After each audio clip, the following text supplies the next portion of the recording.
गाजीपुर में 2 दिनों के छठ पूजा के दौरान अलग अलग हादसों में महिला समेत 9 लोगों की मौत हो गई, जिनमें से ज़्यादातर लोगों की मौत डूबने से हुई। अलग अलग थाना क्षेत्र में हुए हादसों के मृतकों के परिजनों में कोहराम मचा हुआ है। पहला हादसा सोवल थाना क्षेत्र के मलसा गंगा तट पर हुआ, जहां गुरुवार को पूजा के लिए वेदी बनाने के बाद स्नान करते समय अमित यादव निवासी मलसा गंगा में डूब गया। इस हादसे की जानकारी मिलते ही परिजनों में कोहराम मच गया था। करीब 3 घंटे के खोजबीन के बाद शव बरामद हुआ। वहीं मर्दा थाना क्षेत्र के कोदई गांव में गुरुवार की देर शाम डाला छठ पर्व पर पूजा करने के दौरान पोखरे में डूबने से एक अधेड़ व्यक्ति की मौत हो गई। जानकारी के अनुसार अच्छे लाल चौहान की पत्नी मंजू देवी एवं पुत्री पूनम भी छठ का व्रत की थी। वह उन दोनों के साथ अच्छे लाल भी पोखरे पर गए थे। दूसरी ओर थाना मोहम्मदाबाद के चकतरफिया गांव की व्रती महिला बिंदा देवी की छठ पूजन का पहला अर्घ देने के बाद गंगा तट से घर जाते समय अरार पर चढ़ने के दौरान गिरने से मौत हो गई। बिंदा देवी की मौत से परिवार गमगीन है। वहीं नंदगंज थाना क्षेत्र के बढ़ारा ग्राम पंचायत में छठ पूजा के दौरान गुरुवार देर शाम घाट पर गांव निवासी शुभम यादव अपने परिवार के साथ पूजा में शामिल होने के लिए गया था। शुभम हाथ पैर धोने के लिए पोखरे के पास गया, लेकिन वहां सजावट के लिए लगाए गए जनरेटर से बिजली सप्लाई वाले तार में अचानक करंट आ गया, जिससे वह बुरी तरह से झुलस गया। स्थानीय लोग कुछ समझ पाते इससे पहले ही उसकी मौत हो चुकी थी। वहीं मोहम्मदाबाद इलाके में NH 31 पर सजना पेट्रोल पंप के पास सड़क दुर्घटना में रसूलपुर के सूरज कुमार की मौत हो गई। पुलिस शव को कब्जे में लेकर पोस्टमार्टम को भेज दिया।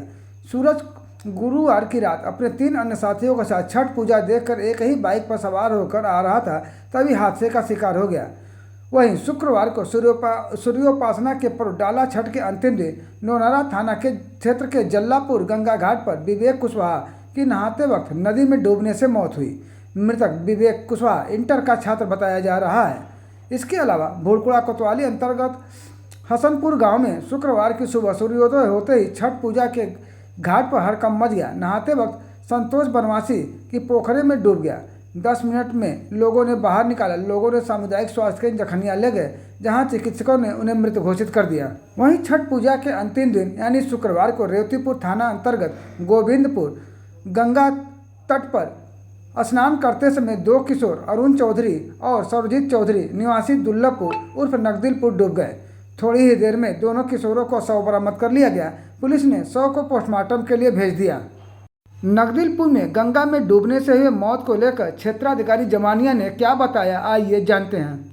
रेवतीपुर जनपद गाजीपुर में आज सुबह लगभग 7 बजे सूचना प्राप्त हुई कि 2 बच्चे, एक का नाम अरुण है और एक का नाम है सर्वजीत। दोनों बच्चे नहाने गए थे सुबह भोर में ही और नदी में, गंगा नदी में वो डूब गए हैं। सूचना प्राप्त होने पर तत्काल थाना रेवतीपुर पुलिस PRV मौके पर पहुंची और बच्चों को जो है गंगा नदी से निकाला गया। उनको अस्पताल ले जाया गया, जहां पर उन्हें मृत घोषित कर दिया गया। उनके माता पिता के तहरीर पर लिखा पढ़ी पर जो है हम पोस्टमार्टम कार्रवाई भी कर रहे हैं और अन्य आवश्यक वैधानिक कार्रवाई अमल में लाई जा रही है।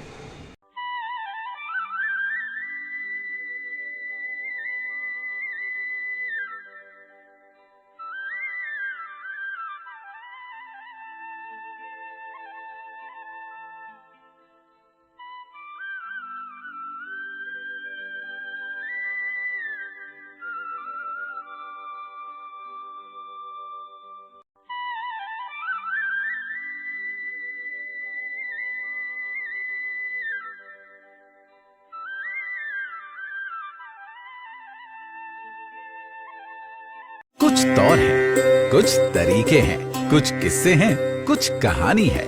ये रिवायतें भी तो निभानी है। इस खुशबू की रिवायत भी अजीब है। उदास दिल को पल भर में खुशियों से भर देती है। नए भारत की नई रिवायतें। नाइस बासमती राइस, एक खास सी रिवायत।